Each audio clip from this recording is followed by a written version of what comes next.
This call is now being recorded. This call is now taking notes.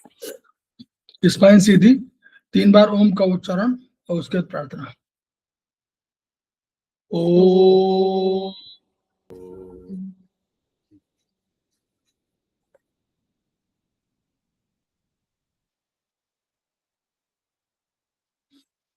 ओम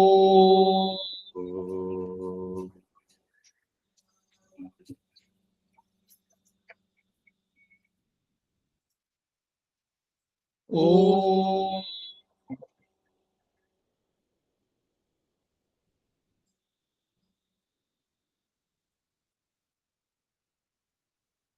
वह शक्ति हमें दो दया निधे, कर्तव्य मार्ग पर डट जाए, पर सेवा पर उपकार में हम निज जीवन सफल बना जाए।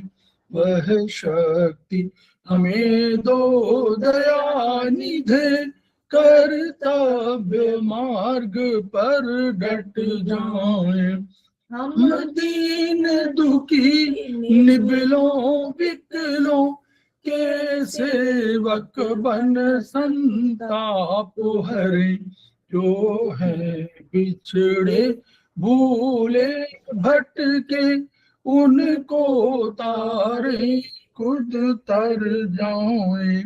वह शक्ति हमें दो दया निधे, कर्तव्य मार्ग पर डट जाए।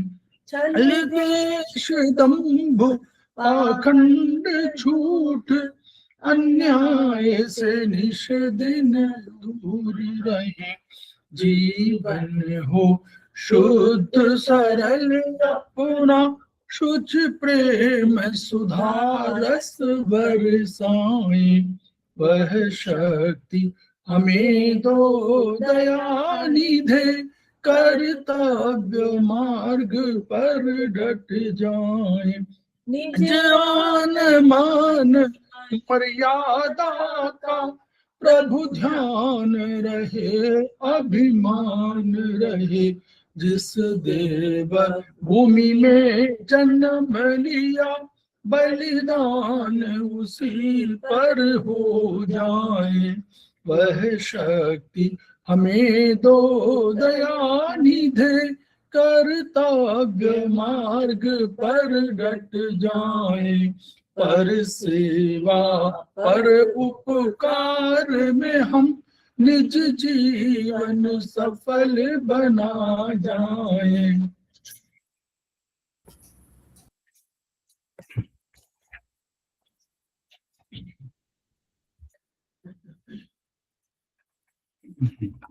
समवाय क्लासेस में आप सभी का स्वागत है। हमारे बीच में श्रीमती वर्षा श्रीवास्तव उपाध्यक्ष समवाय फाउंडेशन उपस्थित है, उनका स्वागत है। हमारे बीच में दर्शन भट्ट जी उपस्थित हैं, समवाय फाउंडेशन के प्रमोटर हैं और आज की हमारी फैकल्टी है, उनका स्वागत है। नमस्कार। गरिमा बख्श जी उपस्थित हैं, समवाय फाउंडेशन के प्रमोटर हैं और हमारी फैकल्टी भी हैं, उनका स्वागत है। हम लोग उनका भी स्वागत कर रहे हैं जो अभी इस क्लास को ज्वाइन करेंगे, और उनका भी स्वागत है जो वीडियो के माध्यम से इसे देखेंगे और सुनेंगे। हम लोग समवाय फाउंडेशन के सदस्य हैं और हम लोग एक्यूप्रेशर शोध प्रशिक्षण एवं उपचार संस्थान प्रयागराज से संबद्ध है। वहां के मनीषी ब्रह्मलीन MP खेमकार सर के हम ऋणी हैं, जिनकी वजह से संस्थान को यह शोहरत प्राप्त हुई है और हमारे इस एक्यूप्रेशर विधा को इतनी ख्याति प्राप्त हुई है, इतनी उन्नति प्राप्त हुई है। खेमकार सर के कुछ सपने हैं, उनके कुछ मोटो है। उनका मोटो है each one reach one, each one treat one, each one teach one.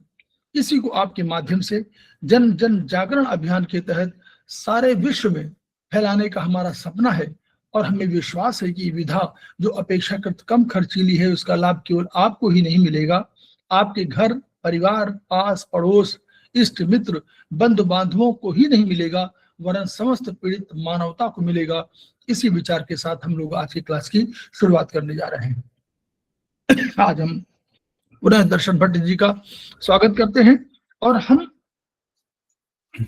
आज सेमेस्टर 1 में चाइनीज का जो पहले से यहाँ से सिद्धांत जो शुरू होता है उस पर हम लोग चर्चा करने जा रहे हैं, और ये है 5 एलिमेंट सिद्धांत। तो 5 एलिमेंट थ्योरी जो है उस पर हम चर्चा कर रहे हैं। तो पुनः उनका स्वागत दर्शन जी का, और उनको मैं क्लास हैंडओवर कर रहा हूं, और मैं इसको शेयर। नमस्कार। सब गुरुजनों को प्रणाम करते हुए और साथियों जो जुड़े हुए उसका अभिवादन करते हुए हम इस क्लास का आरंभ करते हैं। तो जैसे बताते हैं कि जो मानव शरीर है वो पंच महाभूत का बना हुआ है, और वो पंच महाभूत जो ब्रह्मांड में भी है, जैसे कि पृथ्वी, जल, अग्नि, वायु एवं आकाश। ये जो है इसी को हम दार्शनिक विचार के हिसाब से पृथ्वी, जल, अग्नि, वायु, आकाश बताते हैं। और जब चिकित्सा करेंगे तो उसका क्रम उल्टा हो जाएगा, वो बाद में जब आयुर्वेदिक एक्यूप्रेशर पढ़ेंगे तो ध्यान में आएगा। तो जैसे बोलते हैं यथा ब्रह्मांडे तथा पिंडे, उसी हिसाब से जो ब्रह्मांड के ये जो पंच महाभूत है वही हमारे शरीर में भी है, मनुष्य के शरीर में, और वो उसके जो पर्टिकुलर प्रोपोर्शन में वो सब बने हुए हैं। तो जैसे इसमें उसका जो संतुलन है जब बिगड़ जाता है ये तत्वों का शरीर में, तो उसकी वजह से बीमारी आती है, या तो ज्यादा हो जाता है या कम कोई भी तत्व, तो उसकी वजह से शरीर बीमार हो जाता है और असहजता महसूस होने लगती है। तो जब इस जो भी तत्व बढ़ा है या कम हुआ है जो पांचों तत्वों में से, उसको जब हम वापस उसको संतुलित कर देंगे तो बीमारी अपने आप ठीक हो जाएगी। जैसे उदाहरण के तौर पर जैसे जल तत्व बढ़ गया है तो शरीर में सूजन आ जाएगी और वहां पे खड्डे पड़ेंगे, जो कि जल तत्व की अधिकता बताता है। और तो जब ऐसे जल तत्व बढ़ गया है तो जल तत्व को हम कम करेंगे तो अपने आप वो बीमारी ठीक हो जाएगी। तो दूसरी जब आगे बढ़ेंगे तो आएगा कि दूसरी सूजन जो आती है वो लंग की वजह से भी आती है, जिसमें खड्डे नहीं पड़ते हैं जब आप सूजन होगी तो ये एक उदाहरण हुआ। दूसरा है जैसे पृथ्वी तत्व बढ़ गया है तो उसकी वजह से शरीर मोटापा आ जाएगा, शरीर बढ़ जाएगा, तो वहां पे भी हम जैसे पृथ्वी तत्व को कम कर देंगे, जिसका तो असंतुलन है वो वापस संतुलित अवस्था में आ जाएगा, तो शरीर ठीक हो जाता है। तो ये एक्यूप्रेशर और एक्यूपंक्चर बिंदुओं जो है, जिसको हम आगे उसका टेबल भी है वो बात करेंगे, उसकी वजह से ये सब असंतुलन को हम संतुलित कर देते हैं। और ये जो यही सिद्धांत है जिसी को हम 5 एलिमेंट थियरी बोलते हैं। अब ये जो 5 तत्व है उसका एंडोक्राइन ग्लैंड जो है, अंतःस्रावी ग्रंथियों, उसका भी प्रभाव उसके ऊपर रहता है और वो भी उसको संतुलित बनाने में सहायता करती है। तो जैसे हमारे शरीर में पुरानी या नई कोई बीमारी आई, साधारण है या घातक है, या भविष्य में बीमारी ना आए, ये लाइक अपनी इम्यूनिटी सिस्टम को अगर स्ट्रॉन्ग बनाना है तो इसके लिए भी हम एक्यूप्रेशर और एक्यूपंक्चर का उपयोग कर सकते हैं। तो इसमें मेनली वही है कि हम इसको संतुलन कैसे बनाना है और असंतुलन आया है तो उसको कैसे दूर करना है, उसी के बारे में हम चर्चा करेंगे। तो ये जो था हमारा, जैसे भारतीय दार्शनिकों ने जो बताया था पंच महाभूत के हिसाब से, बाद में यही विधा आगे चाइना में गई और उन लोगों ने इसको ज्यादा आगे बढ़ाया, जिसमें जो तत्व है उसमें तीन जो तत्व है वो तो वही रहे हैं, जैसे पृथ्वी है, जल है और अग्नि है। और आकाश को उन लोगों ने ऐसे वुड एलिमेंट बता दिया, और जो वायु है उसको मेटल एलिमेंट बताया है। तो इस हिसाब से इसे हमें आगे जानना है कि जैसे ये पंच तत्व है उसके साथ शरीर के ऑर्गन जुड़े हुए हैं, तो कौन से ऑर्गन उसमें जुड़े हुए हैं और उसका उसको कैसे बैलेंस करना है, उसके बारे में हम आगे चर्चा करेंगे। तो अभी जो दिख रहा है ये जो सर्क्यूलर है, पंच महाभूत का जो है 5 एलिमेंट का सिद्धांत है। और इसमें जो अंदर की साइड है वो सब यीन ऑर्गन है, और बाहर की साइड जो है वो यांग ऑर्गन है। तो आगे और इसको जैसे ये सर्कल है, तो चाइनीज दार्शनिकों ने इसका जो शुरुआत है वो वुड से किया हुआ था। तो वुड से जैसे शुरुआत होती है, तो वुड है जैसे वो वायु तत्व है, तो यहाँ से आगे जो है पूरी साइकिल बताई हुई है कि वायु के बाद पृथ्वी तत्व आएगा, सॉरी वायु के बाद फायर आएगा, विंड फायर, उसके बाद अर्थ है, अर्थ से मेटल, और मेटल से water, and then again wood. जो हम आगे बढ़ेंगे तो इसके बारे में डिटेल में चर्चा करेंगे कि वो साइकिल कैसे है और उसके अलग अलग नाम है। तो पहले हम जानते हैं कि जो ऑर्गन है इसमें, तो जैसे वुड एलिमेंट है जिसकी एनर्जी है विंड, वायु, और उसके दो ऑर्गन है, जैसे अंदर की साइड में सर्कल में जो दिखाया गया है वो है लीवर, और गोल ब्लैडर जो है वो यांग ऑर्गन है। तो ये यीन यांग का जो है उसका भी संबंध है। जो यीन ऑर्गन है उसको हस्बैंड ऑर्गन भी बोलते हैं, क्योंकि ये जो है वो 24 घंटे कार्यरत रहते हैं, और जब तक हमारा जीवन चलता है तब तक वो कंटिन्यूस कार्य करते रहते हैं। हम लोग ऐसा, हम सर दर्शन जी, हम लोग हस्बैंड वाइफ के रूप में न बोले, हम लोग सॉलिड ऑर्गन और हॉलो ऑर्गन के रूप में बोले, वो बेटर होगा। वो कंसेप्ट ब्लू क्लियर है जी। ठीक है सर। हाँ, और यही जो ऑर्गन है वो जो भी यीन ऑर्गन है वो सब सॉलिड ऑर्गन है, और यांग ऑर्गन है वो होलो ऑर्गन है। तो ये जो जैसे लीवर है, हार्ट है, वो जैसे बताया कि वो कंटिन्यूस काम करते रहते हैं, और जब उसका काम करना बंद हो जाता है तो हमारी मृत्यु हो जाती है, हमारा जीवन समाप्त हो जाता है। जबकि जो यांग ऑर्गन है वो जब काम आता है, उसके पास काम आता है, उतना काम करके वो फिर रेस्ट लेते हैं। उदाहरण के तौर पर जैसे हमने खाना खाया तो वो स्टमक में गया, तो स्टमक में जो उसका टाइम है 3 से 4 घंटा, तो उतने टाइम के लिए स्टमक काम करता है।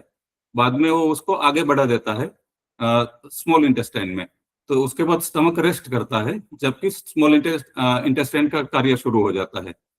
तो इस तरह से इसको डिफरेंशिएट किया गया हुआ है कि इन ऑर्गन 24 घंटे काम करते हैं, यांग ऑर्गन है वो जब अपना कार्य करने का टाइम आता है तब कार्य करते हैं, और फिर वो रेस्ट करते हैं। तो इसी में से जैसे हम जो बताते हैं कि स्टमक, जैसे लीवर का हमने बताया विंड जो एनर्जी है और वुड एलिमेंट है, तो उसमें जो ये है ये लीवर जो है, लीवर एंड गोल ब्लैडर, वो मसल्स को कंट्रोल करते हैं और उसको वो वहां पे वो सपोर्ट करते हैं। लीवर जो है जैसे बाइल जूस बनाता है और उसको कॉन्सेंट्रेट करके गोल ब्लैडर रखता है, तो वो दोनों एक दूसरे आपस में काम करते हैं, दोनों ऑर्गन मिलते हुए। इससे जैसे आगे बढ़ेंगे तो हार्ट एंड स्मॉल इंटेस्टाइन है, तो जब स्टमक से खाना जब जाएगा स्मॉल इंटेस्टाइन में, तो वहां से वो एब्सॉर्ब करके ब्लड बनेगा मेनली, और वो ब्लड जो है वो हार्ट जो है वो सर्कुलेट करेगा, तो वो एक दूसरे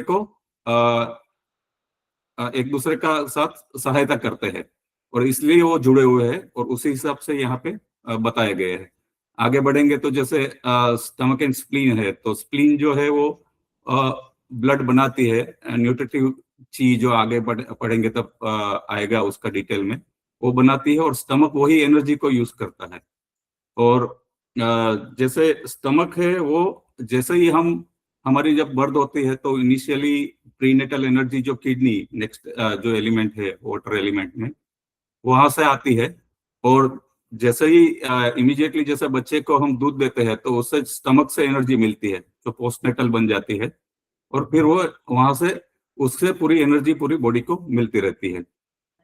उसी तरह से आगे जाएंगे तो लंग एंड लार्ज इंटेस्टाइन है, वो भी दोनों जुड़े हुए हैं। जैसे लंग है वो हमारा अपर पार्ट ऑफ डायफ्राम में है, और लार्ज इंटेस्टाइन है वो बॉटम में है। जो लंग है वो जो वायु रूप जो बाई प्रोडक्ट है या वेस्ट है उसको निकालता है, और लार्ज इंटेस्टाइन है वो सॉलिड वेस्ट को निकालता है। तो इस तरह से वो जुड़े हैं। और जो सॉलिड वेस्ट रहती है हमारे बॉडी में, सॉरी वाटरी वेस्ट, उसको जो नेक्स्ट एलिमेंट है किडनी और यूरिनरी ब्लैडर, वो उसका निकाल करने में काम करते हैं। मेनली यूरिनरी ब्लैडर उसको शरीर से बाहर निकालता है, जो वेस्ट है उसको। और तो इस तरह से एक दूसरे से जुड़े हुए हैं सब एलिमेंट, और वो पूरे सर्कल में कार्यरत रहते हैं। अभी हम वापस हम अगर उसका डिटेल में जाएंगे तो ये जो इसको हम अलग अलग नाम से बोलते हैं, जैसे क्रिएटिव साइकिल है, जनरेटिव साइकिल है, इसको प्रोमोटिंग साइकिल भी बोलते हैं, और चाइनीज में उसको शेंग साइकिल भी बताते हैं। तो यहाँ से जैसे चाइनीज दार्शनिकों ने उसको वुड से पूरा जो है ये साइकिल को स्टार्ट किया हुआ है, तो वो सबसे पहला एलिमेंट माना जाता है। तो ये है कि वुड जो है वो सब इट्स अ कवरिंग जो अपने पृथ्वी पे ऊपर है पेड़ पौधे के रूप में ग्रीन। तो जब इससे जो है और वायु जब वुड है उसके अंदर जब हवा चलती है तो उसके घर्षण से अग्नि का उत्पन्न होता है। तो इस तरह से जैसे वायु से अग्नि उत्पन्न होगी, अग्नि से जब पेड़ पौधे जल जाएंगे तो उससे राख बनेगी, और वो जो है वो पृथ्वी तत्व बन जाती है। तो इसलिए नेक्स्ट जो है अपना पृथ्वी तत्व आया है। और पृथ्वी में जब पूरा पृथ्वी बन जाता है तो उसके अंदर मेटल मिलती है। तो नेक्स्ट जो है फिर हम आगे जाएंगे तो मेटल आएंगे, और जब मेटल तत्व को आगे प्रोसेसिंग करते हैं तो वहां से पानी मिलता है। तो इसलिए जो नेक्स्ट है वो आएगा अपना वाटर एलिमेंट। और फिर वाटर एलिमेंट जो है वाटर एलिमेंट से ही वापस वुड का क्योंकि पेड़ पौधे वहां से ही उगेंगे, तो वहां से आगे वो सर्कुलर है। तो इस तरह से ये जो जनरेटिव साइकिल है उसमें हमने पूरा समझा कि कैसे ये सब इंटरलिंक है, और उसमें वुड को सबसे पहले लिया जाता है। और जैसे हमारे फिगर 1 दिया हुआ है पेज नंबर 4 में, वहां पे ये सब एलिमेंट का प्रॉपर्टीज दी गई है, जो आप बाद में जब आप डिटेल में इसको पढ़ सकते हैं कि हर एक ऑर्गन, हर एक एलिमेंट है उसमें कौन से ऑर्गन है, उसके टेस्ट है, एनर्जी है, कौन सी सीजन उसके साथ कनेक्टेड है। तो ये आप जब आगे उसमें डिटेल में पढ़ेंगे तो उसका आपको ध्यान रखना है, क्योंकि इससे आप कोई आया कोई रोगी आया तो आप उसको देख के वो कौन से एलिमेंट में जैसे वहां पे असंतुलितता है वो निदान करना है, और उसके हिसाब से आपको आगे ट्रीटमेंट करनी है। तो सर वहां पे रखेंगे अपना अभी जो है जैसे हमने कंट्रोल ये जो जनरेटिव साइकिल बताया, तो वो एक साइकिल है जैसे हमने उसका डिस्कशन किया। अब दूसरा होता है वो है डिस्ट्रक्टिव साइकिल या कंट्रोल साइकिल, जिसको सब्जुगेशन साइकिल भी बोलते हैं और के साइकिल भी बोलते हैं चाइनीज में। तो ये यहाँ पे ये है कि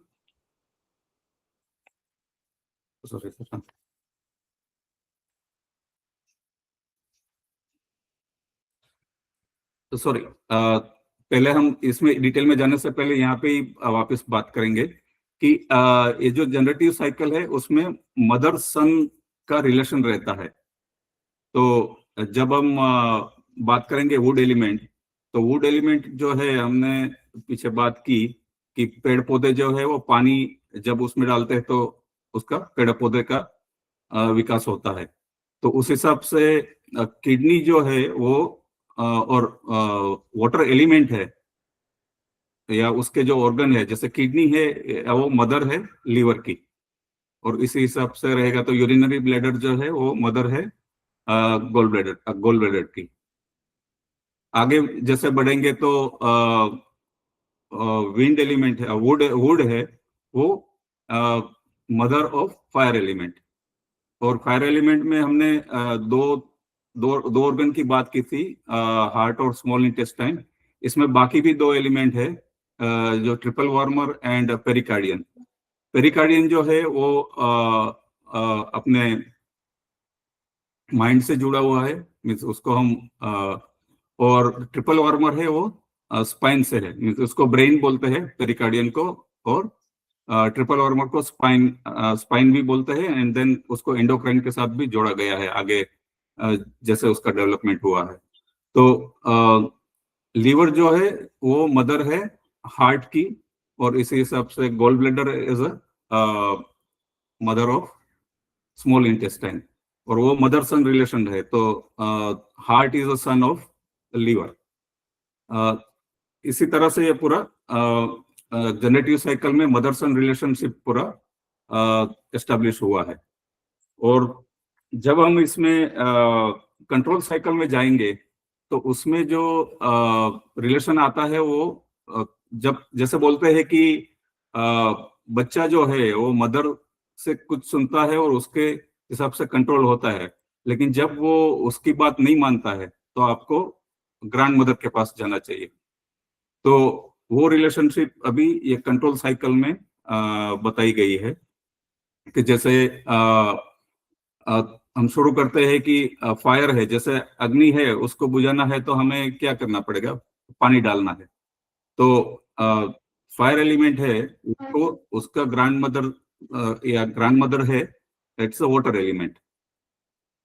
तो वो उसको कंट्रोल करेगा। इसी तरह से जैसे फायर है तो फायर आपको मेटल को पिघला देगी, तो वो उसका ग्रैंड मदर हुआ, एंड उसको कंट्रोल करेगी मेटल एलिमेंट को। और जैसे मेटल है वो मेटल से जैसे आप आरी से आप वुड को काट सकते हैं, तो इस हिसाब से metal element will control now wind element. और जो वुड है और वुड एलिमेंट है वो अर्थ को कंट्रोल करेगा। एंड देन अर्थ जो है, जैसे आपको पानी को रोकना है तो क्या अर्थ आप बांध बना देंगे, डैम बनाया तो उसका कंट्रोल करेंगे। तो उस हिसाब से earth will control water. And then ऐसे यही साइकिल एक दूसरे एलिमेंट में चलता रहता है। अभी एक और चीज है कि कोई एक एलिमेंट को हम लेंगे तो मदर सन रिलेशनशिप और ग्रैंड मदर और ग्रैंड चाइल्ड का रिलेशनशिप हुआ, लेकिन तभी वो एलिमेंट भी किसी न किसी के साथ जुड़ा हुआ है। जैसे हम उदाहरण के तौर पर अगर बात करेंगे तो लीवर है, तो लीवर वो उसका सन हार्ट है, और उसका लीवर का मदर जो है वो किडनी है। और इसी तरह से किडनी जो है वो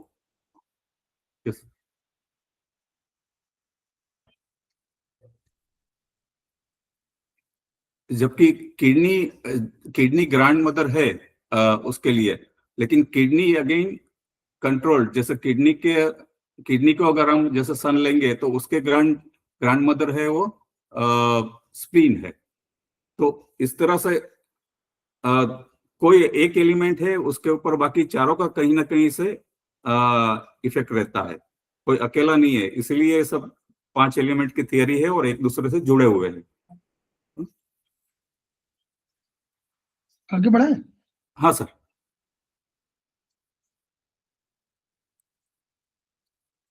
सर ये तो हाँ, ये हमने बात की थी, जैसे तालिका है यिन यांग और सॉलिड और होलो ऑर्गन, हमने ऑलरेडी बात की थी, और कौन से एलिमेंट में कौन से ऑर्गन कनेक्टेड है।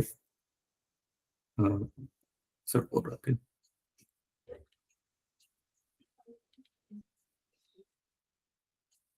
कि हम लोग ने क्रिएटिव साइकिल बता दिया। हाँ सर, क्रिएटिव और कंट्रोल भी बताए।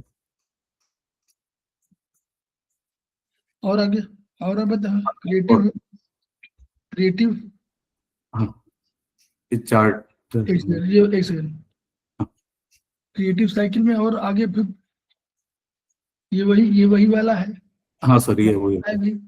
हाँ। और बता, और आगे करें।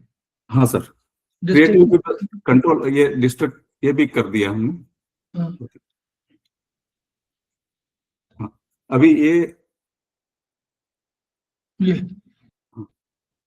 पर हाँ सर, एक वो बता जो, रहे थे ना। हाँ ये जो कंट्रोल एक दूसरे को जो करते हैं। अभी अभी जो है, बीमारी 3 प्रकार की होती है। जो बीमारी इमीडिएटली आती है, मीन शुरुआत हो रही है, तो उसे हम एक्यूट बोलते हैं, जिसमें वो असंतुलन है, वो अ, हो तो जाता है, लेकिन वहां पे वो उसका बढ़ा हुआ रहता है, वो एनर्जी। जब वो वही बीमारी जब लंबे टाइम रहती है, तो वो क्रोनिक स्टेज में चली जाती है। जी। जी। और तीसरा जो है वो सब एक्यूट टाइप है, कि जब वो एक्यूट से आगे बढ़ रही है और क्रोनिक की ओर जा रही है, तो तीसरा उसका है। तो जैसे हमने बताया कि एकाएक जो पैदा हुई है, तो वहां पे एनर्जी बढ़ी हुई है, तो वो एनर्जी को हमें घटाना चाहिए।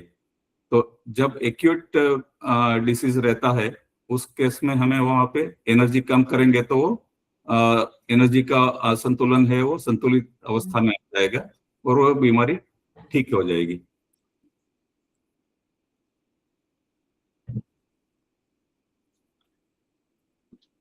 अभी जो मेरिडियन का जो जैसे एक्यूप्रेशर क्या है और उसके बारे में बताया होगा, तो मेरिडियन जो है वो शरीर में एनर्जी पाथ है, ऊर्जा का पाथ है, और वहां पे हर एक उसके अंदर जो है सन पॉइंट और मदर पॉइंट है। तो उसी हिसाब से हमें यहाँ पे उसके ऊपर सिडेशन करने से आपका जो है एक्यूट बीमारी है वो ठीक हो जाएगी। अभी ये जो पॉइंट है वो जो टेबल दिया गया है पेज नंबर 8 पे, वहां पे वो सारी डिटेलिंग दी है। जैसे हर एक जो एलिमेंट है उसके अंदर ये जो हमने एनर्जी बताई, उसके 5-5 पॉइंट रहेंगे। जैसे लीवर है, तो लीवर का अपना विंड पॉइंट रहेगा, लीवर का फायर पॉइंट रहेगा, लीवर का अपना ह्यूमिडिटी का पॉइंट रहेगा, लीवर का ड्राइनेस का पॉइंट रहेगा जो एनर्जी है, और लीवर का वाटर का पॉइंट रहेगा जो कोल्डनेस है। तो ये हर एक एलिमेंट की ये एनर्जी है, और वो जो ऑर्गन है उसके 5-5 एलिमेंट है, 5 एलिमेंट है, उसके पॉइंट्स यहाँ पे ये टेबल में दिए गए हैं।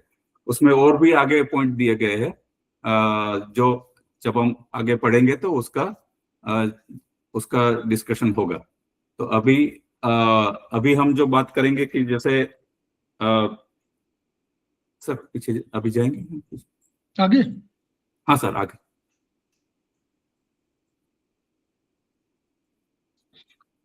ये भी थोड़ा बता दीजिए कि बैलेंसिंग पॉइंट का दिया हुआ डिस्क्रिप्शन, ये पेज नंबर शायद 10 है क्या?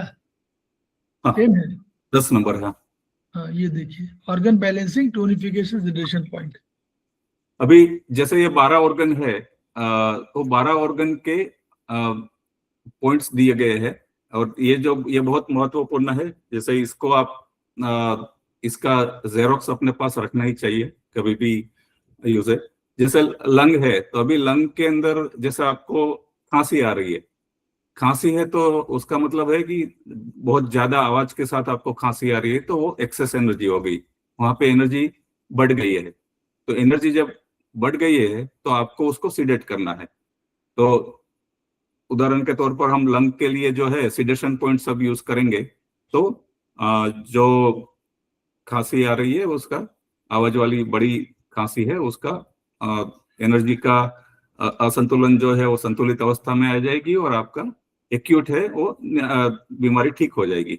अभी जैसे दूसरा जो पॉइंट है, जैसे आपको ऐसे वीकनेस है और खांसी ठीक से आ ही नहीं रही, उतने में भी रोगी को दर्द होता है, खांसी खाने में भी, तो वो जो है वो वहां पे एनर्जी आपकी कम हो गई है, तो वहां पे हमें एनर्जी बढ़ानी पड़ेगी।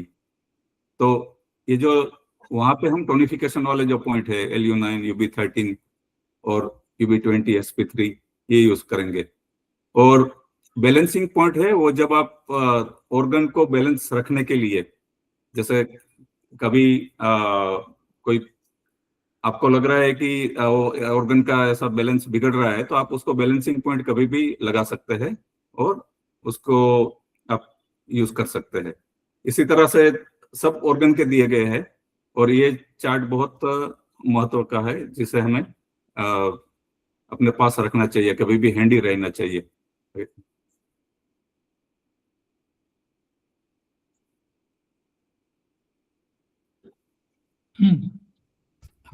जी सर, अभी यहाँ पे डिटेल में डिस्कस करते हैं। और पहले नहीं, हाँ यहाँ पे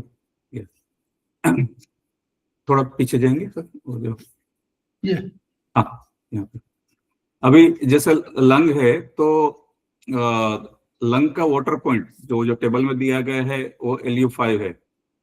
तो जब हमें इससे मेटल जो है उसका वाटर पॉइंट LU5 है, तो इससे एनर्जी ट्रांसफर करनी है जो मदर सन के लिए, तो ये पॉइंट को यूज करने से हम जैसे मदर के जब सन है उसकी एनर्जी कम हो जाती है, तो आप मदर पॉइंट को टोन करते हैं। तो और इस हिसाब से हमें आगे जो बराबर है ना सर? सन पॉइंट जो है, देखिए जो सन पॉइंट लिखा हुआ है, हाँ। हमेशा समझिए ऊर्जा, हमारा ऊर्जा का जो अभी बताया था भट्ट जी ने बताया कि ये कंसेप्ट, इसको याद रखिएगा।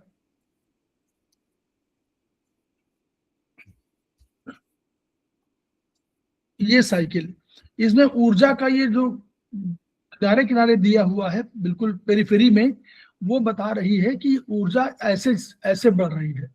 तो यानी वाटर की तरफ से वुड की तरफ बढ़ी, वुड से आपको फायर की तरफ बढ़ी, फायर से आपको ह्यूमिडिटी मतलब अर्थ की तरफ बढ़ी, अर्थ से मेटल की ओर बढ़ी, मेटल से जल की ओर बढ़ी। ये उसका ऊर्जा का मूवमेंट है। यानी इसी के बेसिस पर आपने बताया था कि कोई मदर है, कोई सन है।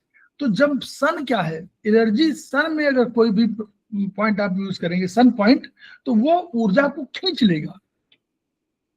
जैसे पूरे सोसाइटी, जैसे आप पूरे समाज से पूरा वही रखिए कि मदर अपने सन को देना चाह रही है, तो मदर हमेशा सन को एनर्जी देगी। तो अगर सन को आप ट्रीटमेंट करेंगे तो वो मदर से एनर्जी खींच लेगा।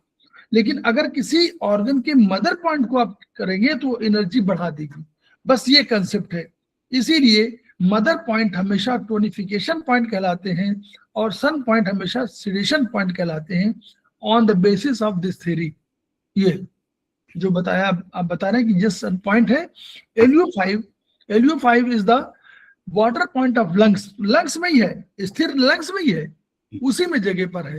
ऐसा नहीं है कि कहीं बाहर है, लेकिन लंग्स में पांचों पॉइंट, अभी बताया भट्ट साहब ने कि लंग्स मेरिडियन में भी सारे पॉइंट होंगे। क्यों? क्योंकि ब्रह्मांड की समस्त वस्तुएं माने कोई भी चीज इन्हीं चीजों से बनी है। कौन है? कास्ट है, पहला जो वो कास्ट है वुड है, हम फायर है, फिर अर्थ है, फिर मेटल है, फिर जल है। यानी इनके पॉइंट जरूर होंगे ना, रिप्रेजेंटेटिव बैठे होंगे कोई। तो लंग्स के ही, लंग्स मेरिडियन में भी वाटर पॉइंट भी होगा, लंग्स का अपना पॉइंट होगा, वुड पॉइंट होगा, और अर्थ पॉइंट होगा, और वाटर जल पॉइंट होगा, और फायर पॉइंट होगा। तो वाटर पॉइंट को अगर आप, लंग्स के वाटर पॉइंट को अगर आप ट्रीटमेंट करेंगे तो क्या होगा? ये सिडेट कर देगा, ये एनर्जी को खींच लेगा। तो these are points of sedation. इस पॉइंट पर उपचार देने का मतलब है कि ऊर्जा आपकी चली जाएगी सिडेट करेगी, उसकी उस लंग्स में ऊर्जा घट जाएगी, ये अर्थ है। तो जितने भी एलिमेंट हैं ये उनकी ऊर्जा घटाने के पॉइंट, सन पॉइंट हमेशा ट्रीटमेंट जब भी करेंगे तो घटेगी। ठीक है, तो अगर आपको क्योंकि ऊर्जा बढ़ी है, अभी देखिए इन्होंने कहा पहला पॉइंट था कि हमारी हाइपर एनर्जी है, शुरू में क्या नई बीमारी है, एक्यूट हाइपर एनर्जी है, तो हाइपर माने एनर्जी बढ़ी है, तो इसमें अगर आप सन पॉइंट को यूज करेंगे तो वो सिडेशन पॉइंट हो जाएगा। तो LU5 सिडेशन पॉइंट की होने की वजह से ऊर्जा को खींच लेगा, लंग्स से चला जाएगा कहाँ, आगे आगे लंग्स की बात क्या है, किडनी की तरफ चली जाएगी, ये है। LU5 को ट्रीटमेंट करेंगे तो किडनी में एनर्जी बढ़ जाएगी, ये उसका अर्थ है। ऐसे सारे उसमें होगा, सबका स्पेसिफिक पॉइंट है, उसको जरूर याद करिए। और वो जी, और उसी हिसाब से जब बीमारी पुरानी हो जाती है तो वो हाइपोएक्टिव कंडीशन बोलते हैं, जहाँ पे हमें एनर्जी, बायो एनर्जी को बढ़ाना है, तो उस केस में हमें टोनिफिकेशन ऑफ ऑर्गन करना पड़ेगा, क्योंकि लंबे टाइम से वो बीमारी है तो धीरे धीरे वो एनर्जी पहले जो बढ़ी हुई थी एक्यूट कंडीशन में, वो उसको हमने इलाज नहीं किया तो वो धीरे धीरे वो ऑर्गन की एनर्जी को कम कर देता है, और तब जाके वो क्रोनिक हम बोलते हैं, क्रोनिक कंडीशन आ गई, तो तब एनर्जी बढ़ाने से ही वो ऑर्गन का पूर्व अपनी जो अवस्था है उसमें आने का प्रयास करेगा। तो इस अभी जो है सिडेशन, इसके अंदर हम कंट्रोल साइकिल का यूज होगा। जैसे लंग है, हमने बताया था कि LU9 अर्थ पॉइंट है, और नहीं ये क्रॉनिक हाइपर डिजीज है ना, अभी उसमें बढ़ाना, एनर्जी बढ़ाना है। यस सर, हाँ, लंग्स तो की मदर एनर्जी पॉइंट बढ़ाना है, टोन करना है, टोन करना, मदर पॉइंट को टोन करेंगे। हाँ, मदर पॉइंट को टोन कर देंगे तो तुरंत जो है आपकी एनर्जी बढ़ जाएगी। हाँ, तो जैसे उदाहरण के तौर पर हम जाएंगे, जैसे लंग्स में ये है, LU9 अर्थ का पॉइंट है, earth is mother of lungs, तो LU9 को जैसे टोन करेंगे वैसे ही आपको लंग्स में एनर्जी बढ़ जाएगी जी। तो ऐसे ही यहाँ पे 12 ऑर्गन है वो सबका पॉइंट दिया गया है। जैसे अर्थ पॉइंट आपके जो लार्ज इंटेस्टाइन और लंग के लिए एप्लीकेबल होगा, बट जब हम आगे जाएंगे पृथ्वी तत्व में जाएंगे तो वहां पे आपको फायर पॉइंट से करना पड़ेगा, क्योंकि वो उसके मदर है। इसी तरह से जब आप वुड पॉइंट में जाएंगे तो वुड पॉइंट में उसी हिसाब से आगे का जो एलिमेंट है, क्योंकि जो फायर है जिसके जो ऑर्गन है हार्ट एंड स्मॉल इंटेस्टाइन और पेरिकार्डियम, उसके लिए वुड इज अ मदर, तो उसके रिस्पेक्टिव पॉइंट जो हमने आगे टेबल देखा था, वो टेबल में से वो पॉइंट आपको देखना है, और वो पॉइंट को टोन करेंगे तो अपने आप उसका जो सन एलिमेंट है उसकी एनर्जी बढ़ जाएगी, जो हमें टोनिफाई करना है। इवन ये तक देखिए, ये भी समझ लीजिए, इवन ये भी संभव है कि अगर आप LU9 को स्टिमुलेट भी करेंगे, देखिए शब्द स्थापित कर रहे हैं, आप टोनिफाई न भी करें, अगर स्टिमुलेशन भी करेंगे तो भी एनर्जी बढ़ाएगा, मदर पॉइंट है, ये समझ लीजिए। उसी तरह उधर आप जहां पर हम लोग देख रहे थे कि सिडेशन पॉइंट पे हम लोगों ने देखा था ना, याद है, LU5, तो अगर इसको स्टिमुलेट करेंगे तो सिडेट करेगा ये एनर्जी को, लंग्स की एनर्जी को, ये कंसेप्ट है। अब हम लोग उसको जानते हैं, इसलिए हम उसको सिडेट कर देंगे तो चली जाएगी एनर्जी आगे, ठीक है, यही है उसका अर्थ है। अब मध्यकालीन रोगों को, हाँ जी बोलिए। हाँ, अभी जो तीसरा जो है, जब एक्यूट को ट्रीट नहीं किया तो वो सब एक्यूट कंडीशन में आती है बीमारी, क्रोनिक बनने से पहले, तो वो बीच वाला स्टेज है। और यहाँ पे हमें जैसे आवश्यकता है वहां पे हमें देखना पड़ेगा कि एनर्जी बढ़ी हुई है या कम हुई है, और उस हिसाब से टोनिफिकेशन या सिडेशन करना चाहिए। और जैसे सर ने बताया कि स्टिमुलेट भी कर सकते हैं, तो उस हिसाब से भी वहां पे वो एनर्जी काम करेगी। तो टेबल 4 भी हमने सब डिस्कस कर लिया ना, ये बैलेंसिंग जी जो हमने अभी बताया था, जो टेबल 10 नंबर के पेज पे है, और जो बैलेंसिंग बताया था वो जनरली सब एक्यूट कंडीशन जो है, और उसे हम ये भी बोल सकते हैं कि प्रिवेंटिव केस में भी हम उसको यूज कर सकते हैं। जैसे हमें वो ऑर्गन को अच्छा रखना है तो वीक में वो पॉइंट एक दिन के लिए यूज कर सकते हैं, जो बैलेंसिंग वाला पॉइंट है। तो ठीक। डिस्कस करना नहीं है ना अभी आगे भी? नहीं ठीक, बताइए जो भी आप बताना चाहें बताइए, हाँ ओपन कर दें। अगर इसको हटाना हो तो हटा दो, आप ऐसे डिस्कस करें। हाँ, नहीं सर, ठीक है, बाकी तो हो गए। ठीक। ठीक, तो देखिए बहुत बढ़िया। अब हम लोग केवल ये समझें कि हाँ इनसे हमको फायदा क्या है। अब हम लोग को जानना क्या चाहिए? जानना ये चाहिए सबसे पहले कि वर्चुअली हम 5 एलिमेंट की बात कर रहे हैं, ये 5 एलिमेंट है। तो 5 एलिमेंट का हम जब मेरिडियन आगे पढ़ें उसके पहले हम लोग को थोड़ा बहुत ये जानकारी करनी चाहिए कि मेरिडियन के जो पॉइंट्स है, ये जो सन पॉइंट है, मदर पॉइंट है, जो हम बात कर रहे हैं, वुड पॉइंट है, अर्थ पॉइंट है, मिडल पॉइंट है, इन सबको हम लोग अगर एक ऑर्डर में याद करें तो हम लोग याद जल्दी कर सकते हैं। अधिकांशतः क्या करते हैं हम लोग लंग से शुरू करते हैं, कभी वाटर से शुरू करते हैं, इस तरह नहीं। एक सिस्टम बनाइए। नंबर 1, सबसे छोटी एनर्जी किसकी है?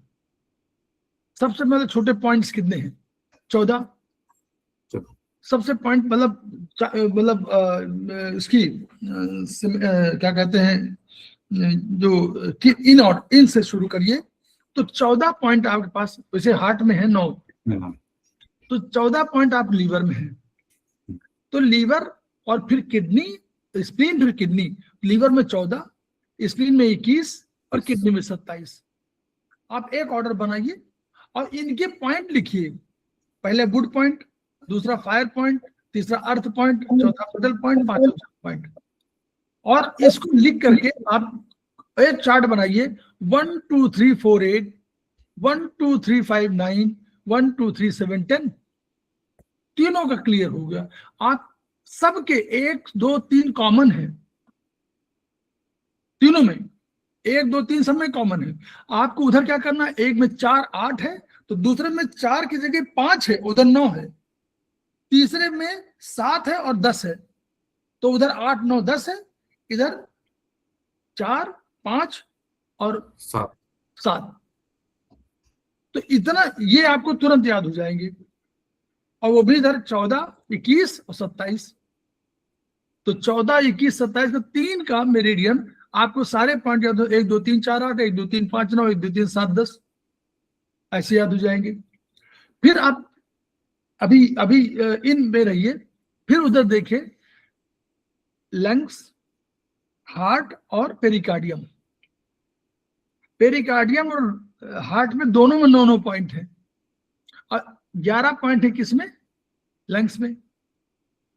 तो उधर देखिएगा, जब लंग उसके हार्ट की बात करेंगे तो 9 8 7 4 3, और पेरिकार्डियम में 9 8 7 5 3, सारे पॉइंट कॉमन, केवल 5 एक चेंज है। 9 8 7 4 3, 9 8 7 5 3, और उसका लंग्स का 11 10 9 8 5। तो आपको 6 इनके जो इन है उनके सबके याद हो जाएंगे, जल्दी याद होंगे। मैं नहीं कह रहा हूं कि याद तुरंत हो जाएंगे, याद होंगे, लेकिन एक ऑर्डर में याद हो जाएंगे। आपको फिर याद करने की बहुत जरूरत नहीं पड़ेगी। ठीक, अब आइए नीचे के ऑर्गन में। LI SI ट्रिपल वार्मर एक ग्रुप होगा और उधर UB GB और स्टमक एक ग्रुप होगा। तो स्टमक वगैरह में पहले वाले में देखिए, उसमें भी आप देखिए 3 SI के 19 पॉइंट, LI के 20 पॉइंट, और उसके हैं लंग्स वो ट्रिपल वार्मर के 23 पॉइंट।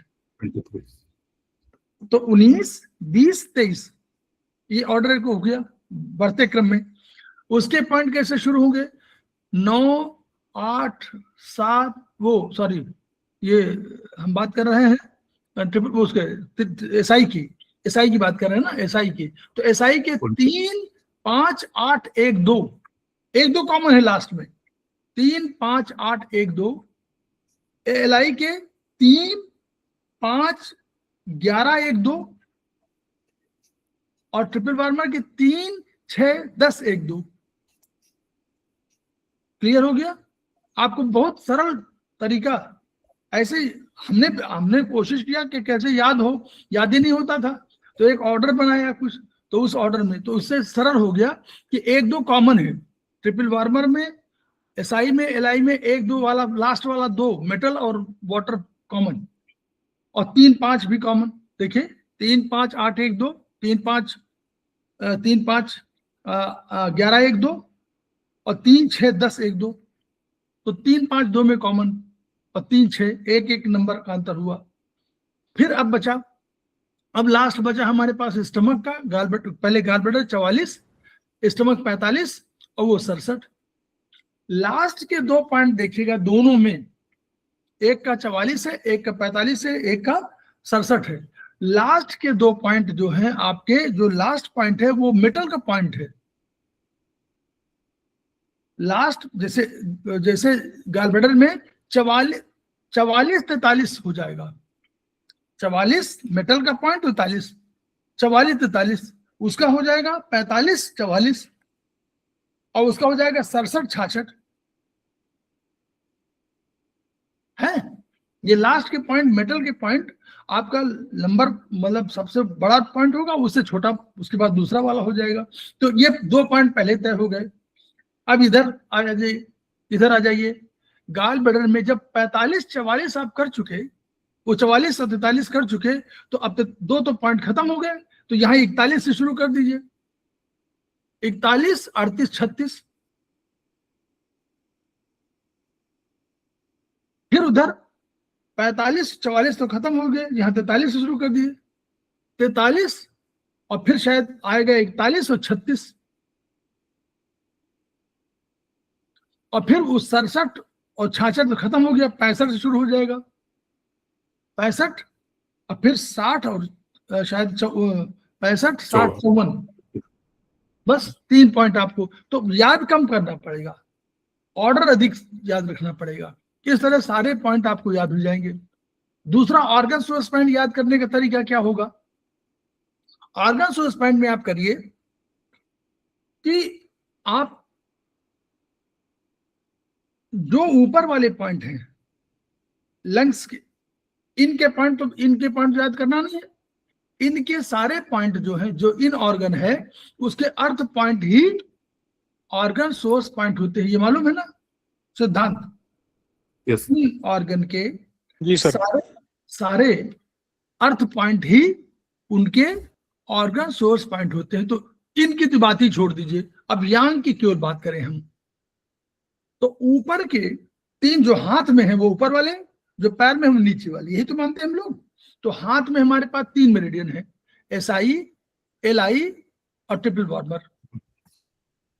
तो 3 मेरिडियन में जो भी वुड पॉइंट हो उसमें आप 1 जोड़ दीजिए। गरिमा मैडम, जो वुड पॉइंट है उसमें 1 जोड़िए, ऊपर वाले में, एसआई, एलआई में, सब में वुड पॉइंट सबका 3 आ रहा है, तीनों का 3 आ रहा है, 3, 5, 8, 1, 2, 3। सर स्प्लीन का भी 3 ही है। जी सर स्प्लीन का भी 3 ही है। नहीं, स्प्लीन की बात नहीं कर रहे, हम कह रहे इन ऑर्गन की तो बात ही छोड़ दीजिए। इन स्प्लीन का हमेशा जो इन ऑर्गन है उनका तो वुड पॉइंट ही उनका ऑर्गन सोर्स पॉइंट है, वहां बात नहीं कर रहे हैं। हमको केवल याद करना है किनको? यांग ऑर्गन।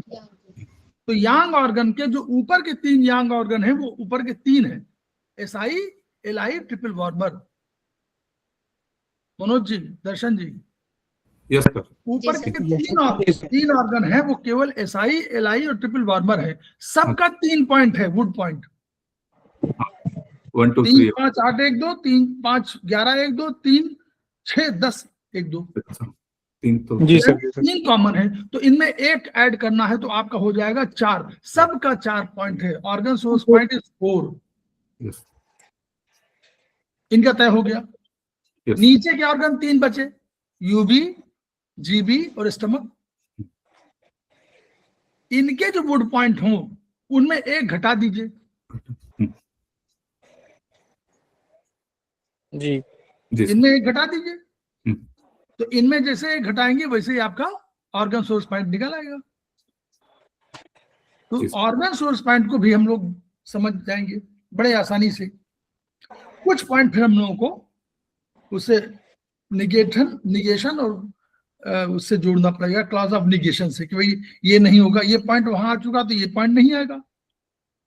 मान लीजिए कोई LU7 अगर आ जाएगा किसी ल्यूकन कनेक्टिव में, तो LU7 और नहीं जगह आया था तो LU6 आ जाएगा कहाँ, ज़िग्लर पॉइंट में। मतलब क्लॉज ऑफ निगेशन याद रखिए, बाद में जो पॉइंट हो चुके हैं वो पॉइंट तो नहीं होंगे ना आगे, तो वो Yes. कुछ पॉइंट आपको क्लॉज ऑफ निगेशन से याद, एक पॉइंट याद करके दूसरे पॉइंट क्लॉज ऑफ निगेशन से मालूम हो जाएंगे। ये ध्यान रखना पड़ेगा। तो पहले के पॉइंट आपको जो ये 60 कॉन पॉइंट हैं ये आपको जल्दी याद हो जाएंगे। एक लेकिन ऑर्डर से करिए। मैंने देखा कि कोई ऑर्डर, मैंने कई बार भेजा उसको, जो वो चार्ट मैं भेजता हूं, उस चार्ट को हर बार लोग मांगते हैं कि वो चार्ट भेज दीजिए।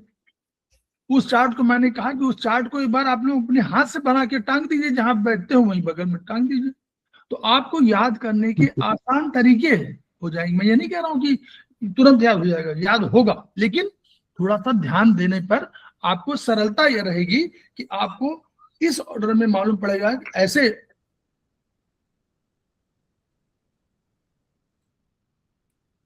क्योंकि अदरवाइज कोई 44 आएगा, कोई 45 आएगा, आप इसमें पड़े रहेंगे कि 44 से 45 से। एक ऑर्डर से आपको होगा तो हमको याद रहेगा। हमने इसी तरह याद किया और इसीलिए जब शुरू में हुआ तो मैंने एक बना डाला कि याद ही नहीं हो रहा था, तो हमने उसको बनाया और एक चार्ट बना डाला और चार्ट को सिस्टम से बनाया कि भाई ये देखिए ये सिस्टम है, और उस सिस्टम से हम उस पर नहीं चले कि लंग्स में फिर हम हार्ट चले जाएं, फिर वो यूबी चले जाएं, फिर जीबी चले, ऐसे नहीं। एक ऑर्डर बन गया, हमको याद हो गया हमेशा के लिए। तो ऐसे आप भी याद करना चाहें तो याद करिए, आसानी रहेगी। वो याद हो गया तो बहुत से काम आपके सॉल्व हो गए। फिर आपको तय हो गया कि जो सन पॉइंट है वो सेडेशन पॉइंट है, जो मदर पॉइंट है वो टोनिफिकेशन पॉइंट है। मदर पॉइंट क्या है वो आपको, वो चार्ट जो है, ये वाला चार्ट है ऊपर वाला 5 एलिमेंट चार्ट, इसको आप आंखों में बसा लीजिए। तुरंत आपको दिखना चाहिए कि लेफ्ट में हमको वुड दिखाई दे रहा है, ऊपर टॉप में तो हमको दिखाई दे रहा वो हार्ट वाला यानी फायर, फिर राइट में हमको दिखाई दे रहा है अर्थ, फिर उसके नीचे मेटल और इधर जल।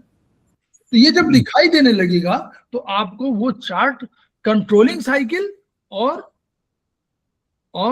जनरेटिंग साइकिल वो आपको अपने आप दिखा देगा। फिर कुछ चीजें धीरे धीरे होंगे, सिस्टम समझने के बाद एक एक करके एक स्टेप आगे बढ़ेंगे तो आपको फिर आएगा। फिर जब डॉक्टर वाल को जाएंगे तो अलग हो जाएगा। पॉइंट बहुत है, ऐसा मत सोचिए।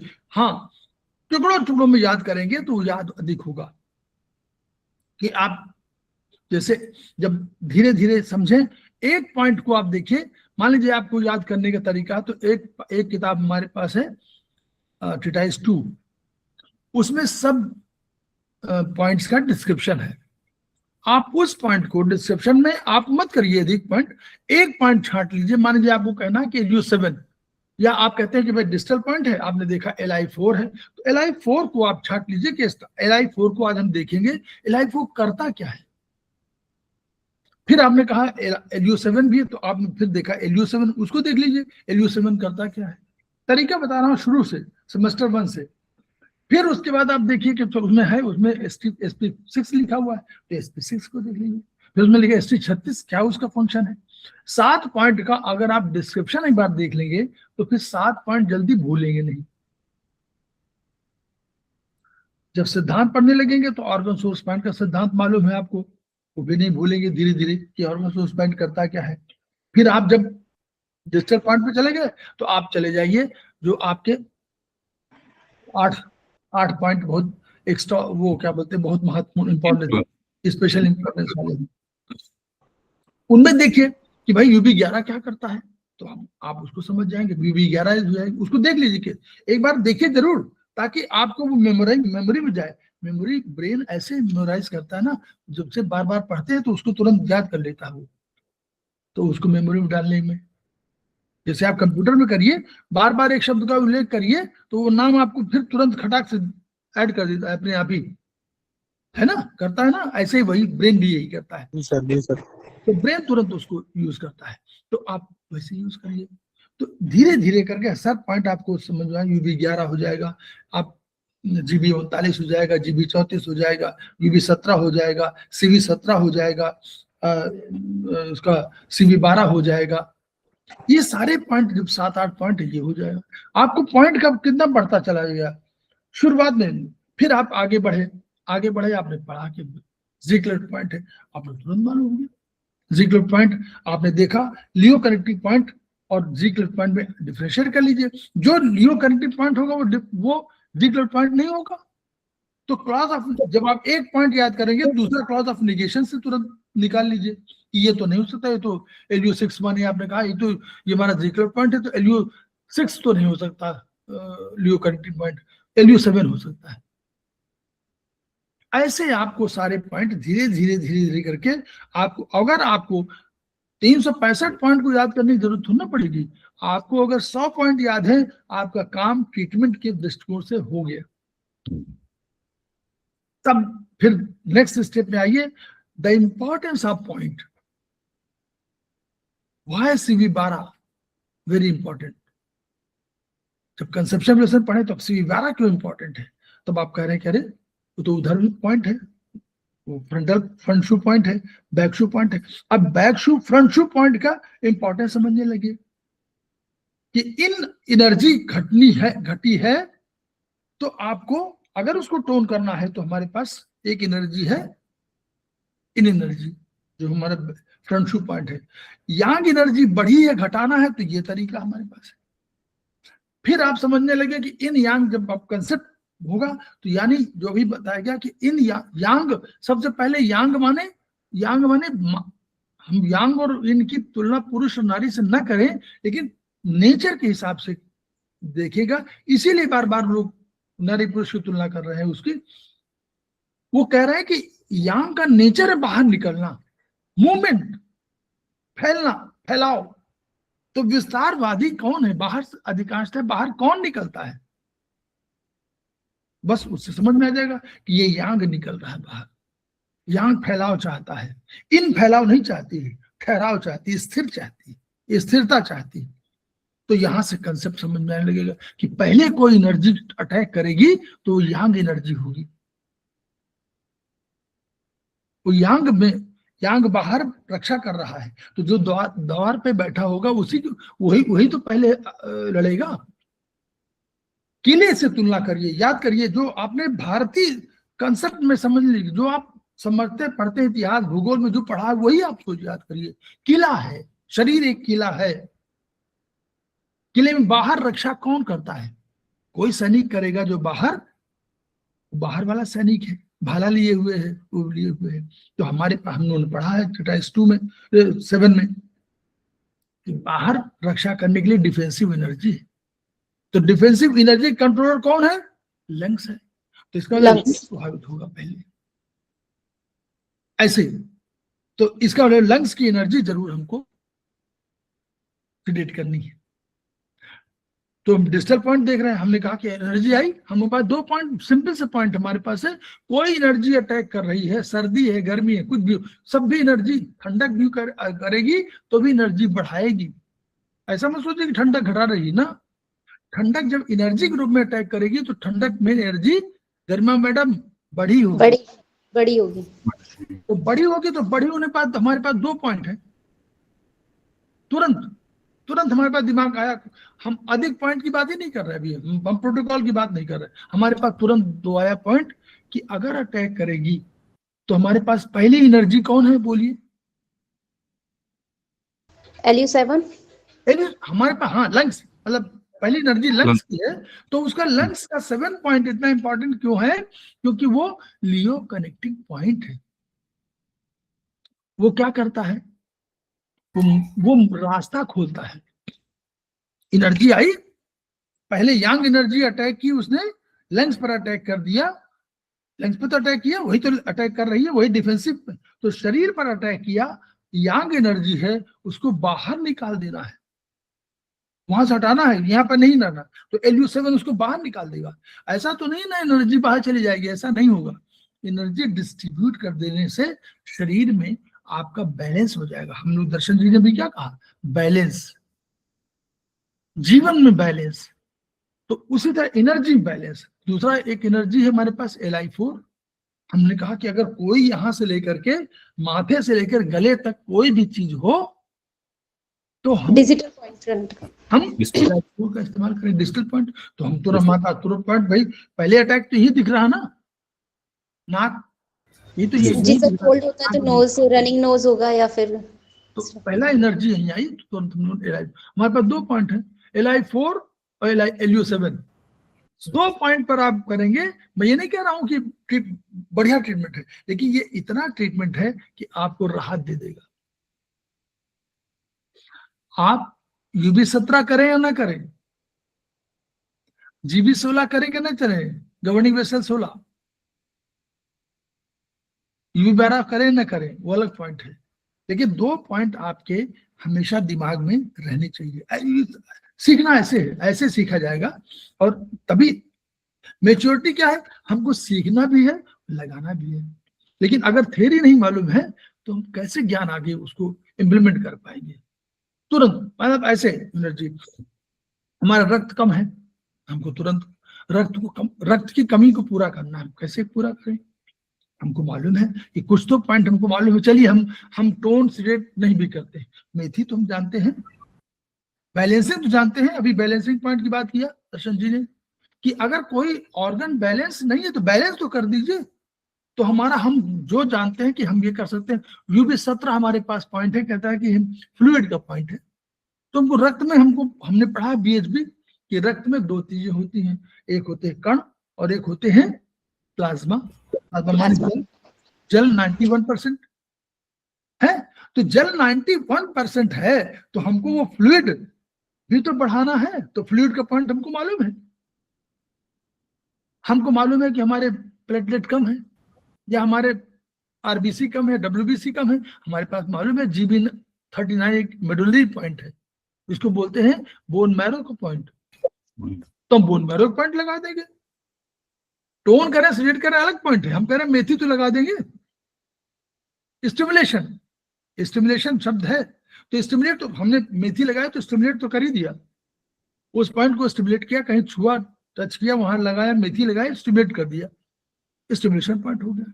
हमने देखा कि हमारे स्टमक में गड़बड़ी है, तो हमने देखा कि वहां एक CV12 एक पॉइंट है, तो हमने और कुछ नहीं किया, CV12 पे मेथी लगा दिया। हमने कहा वहां, दूसरा क्या कहा, वहां कहा कि भाई ये ST36 जो है पेट के समस्त रोगों के उपचार के लिए ST36, और वो नॉर्मली, हम मालूम है कि नॉर्मली जब एनर्जी बढ़ी होती है तभी हमको घटाना है, तो हमने क्या किया, ST36 को उस समय के लिए घटा दिया। तो हमारे उपचार का तरीका समझदारी से और बढ़ गया, चीजों को समझने का तरीका, धीरे धीरे हम ज्ञान अर्जित कर रहे हैं, तो ज्ञान अर्जित कर रहे हैं, इम्प्लीमेंट करना शुरू कर देंगे उसको, फिर हम प्रोटोकॉल बनाना शुरू कर देंगे। हमको मालूम है कोई ऑर्गन, स्किन हमारी वो हो रही है, ब्लैकिश हो रही है, हमने आयुर्वेद पढ़ा नहीं, पढ़ा में मालूम नहीं, हमने केवल चाइनीज पढ़ा है, हम एक बात कर रहे हैं, चाइनीज केवल पढ़ा मान लीजिए हमने, तो हमने कहा कि फिर हमने देखा कि किडनी का रंग काला है, यानी किडनी प्रभावित करती है काले रंग। जी सर। तो किडनी, हमने तुरंत कहा कि भाई किडनी में क्या प्रॉब्लम हमारी हो सकती है, तो कुछ तो लगाएंगे, इसेंस लगाएंगे, की लगाएंगे, यांग लगाएंगे, कुछ भी लगाएंगे, पॉइंट कुछ तो कॉमन होंगे। जी सर।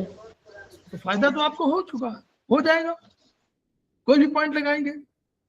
सर खाली स्किन डिजनरेशन मेरिडियन पे मालिश करने से भी लिखा है कि स्किन से रिलेटेड कोई भी प्रॉब्लम है तो वो भी ठीक हो जाएगी धीरे धीरे। हाँ, नहीं करीमा मैडम, हम ये नहीं कह रहे हैं, ज्ञान तो जितना बढ़ेगा उसके पास प्रोटोकॉल का तरीका आपको बढ़ता जाएगा। हम तो कह रहे हैं कि बहुत लेमैन की शुरुआत कैसे करें, हमको जो चीज जानते रहे उनको यूटिलाइजेशन कैसे करें, बस ये हमको सीखना है। बाद में तुम्हारे पास बहुत मेरिडियन है, बहुत चीजें समझदारी की है, ये हमको करना है, बस यही कर लिए हम लोग का क्या है, हमको सीखना भी है और हमको सिखाना भी है, ज्ञान अर्जित भी करना है और ज्ञान को दूसरों को बांटना भी है। चलिए, तो हम लोग खेमका सर को पुनः याद कर रहे हैं, उनकी ऊर्जा को याद कर रहे हैं और ऊर्जा को याद करके ये चाह रहे हैं कि ये ऊर्जा जो ईश्वर हमको दे रहा है और उनकी पराभौतिक ऊर्जाओं के माध्यम से, जो खेमका सर की पराभौतिक ऊर्जाओं के माध्यम से हमको ज्ञान प्राप्त हो रहा है, हम इस ज्ञान को किसी दूसरे को बांटे, सो दैट कि ये और वो थर्ड को बांटे, थर्ड फोर्थ को बांटे, फोर्थ फिफ्थ को बांटे, ऐसे पूरी चेन बन जाए और खेमका सर का सपना पूरा हो जाए। Each one teach one, each one treat one, each one teach one. इन्हीं शब्दों के साथ दर्शन जी को धन्यवाद देने के साथ साथ हम लोग 5 मिनट बाद मिलते हैं। नमस्कार। नमस्कार।